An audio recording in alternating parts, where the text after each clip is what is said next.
हे तर रामकृष्ण हरी मित्रांनो, कशा आहात तुम्ही सगळे? स्वागत आहे तुमचं आपल्या ब्लॉगमध्ये.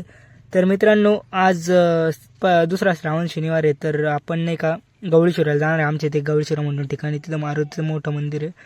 तर चला, श्याम पण येतोय आपल्यासोबत. तो घरी काहीतरी विसरलाय त्याचं, तो आणायला गेला. मी गाडीवरच बसलोय. तर चला भेटू थोड्याच वेळात. त्यानंतर फायनली श्याम आला आणि आम्ही दोघं निघालो. तर फायनली आम्ही तिथं पोहोचलो. त्यानंतर तिथे एवढी गर्दी पडलेली होती, बस पुरी लाईन लागलेली होती सगळीकडेच.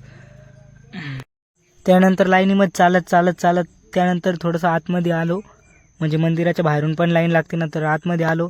तर आतमध्ये आता मंदिराचं मस्तपैकी नवीन काम झालेलं आहे. पहिलं असं नव्हतं, तर आता खूप मस्त. आणि पुढे एवढ्या लंबी लाईन लागलेली होती ना.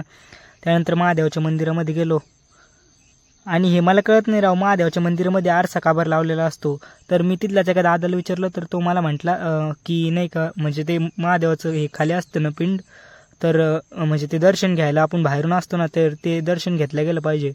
त्याच्यामुळे ते म्हणजे आपण बाहेर उभं असलं तरी आपल्याला दिसतं ते आरशामध्ये महादेवाचं ते हे.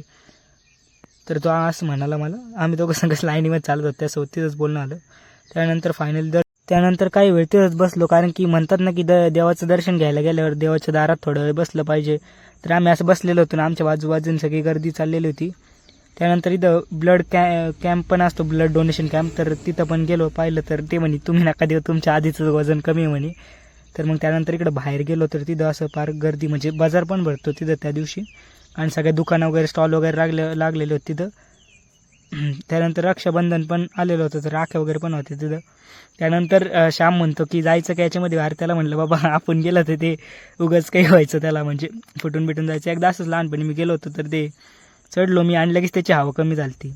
त्यानंतर तिथं महाप्रसादाची पण सुविधा असते. तर आम्हाला उपवास होता, तर आम्ही काही खाल्लं नाही. ते सगळं झाल्यानंतर फायनली आम्ही घरी जाण्यासाठी निघालो. तर आय होप मित्रांनो तुम्हाला आजचा ब्लॉग आवडला असेल.